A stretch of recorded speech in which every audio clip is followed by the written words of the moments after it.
കരുണാനിധിയായ കർത്താവെ, അപ്രതീക്ഷിതമായി മരണമടഞ്ഞ ഈ സഹോദരിയുടെ ആത്മാവിനെ നീതിമാനായ പിതാവെ, നിന്റെ കരങ്ങളിലേക്ക് ഞങ്ങൾ സമർപ്പിച്ച് പ്രാർത്ഥിക്കുന്നു.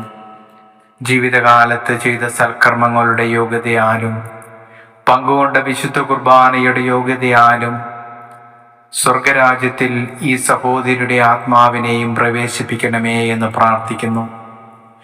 പരിശുദ്ധവും പരിപാവനവുമായ നിന്റെ ദേവാലയത്തിലൂടെ സഞ്ചരിച്ച ഇവരുടെ പാദങ്ങളെ നിത്യപ്രകാശത്തിൽ സഞ്ചരിക്കുവാനിടയാക്കണമേ എന്നങ്ങയോട് ഞങ്ങൾ പ്രാർത്ഥിക്കുന്നു. ദേവാലയത്തിൽ നിന്റെ സ്തുതിഗീതങ്ങൾ കേട്ട ഇവരുടെ കാതുകൾ നിന്റെ ശിക്ഷാവിധിയുടെ സ്വരം കേൾക്കാതിരിക്കട്ടെ. നിന്നെ പാടിപ്പുകഴ്ത്തിയ ഇവരുടെ അധരങ്ങളെ സ്വർഗത്തിൽ നിന്നെ പാടിപ്പുകഴ്ത്തുവാനിടയാക്കണമേ. അനന്തമായ നിന്റെ കരുണ കണ്ട ഇവരുടെ കണ്ണുകൾ നിന്റെ മഹത്വപൂർണമായ പ്രത്യാഗമനം കാണുവാനിടയാക്കണമേ എന്നങ്ങയോട് ഞങ്ങൾ പ്രാർത്ഥിക്കുന്നു.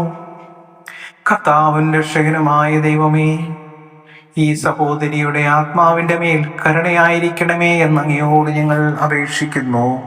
ആമേൻ. പൂർണ്ണമായി എന്നെ നീ അറിയുന്നു, പാപം വലുതാണതുപോലങ്ങേ കൃപയും വലുതെന്നറിവൂ ഞങ്ങൾ. കാരുണ്യം നീ കാണിക്കായിൽ നരകണമാകെ നശിക്കും ന്യൂനം.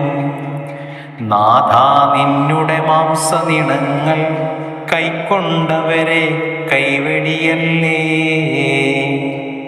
എന്നെ സൃഷ്ടിച്ച എൻ്റെ മേൽ നീ കൈകൾ വെച്ചു, ആദിയിൽ അലിവോടു ജന്മം നൽകി. മർത്യനു നിന്നുടെ രൂപവുമേകി, പാപം ചെയ്തു നിനക്കെതിരായി കോപം പൂണ്ടു നശിപ്പിക്കല്ലേ.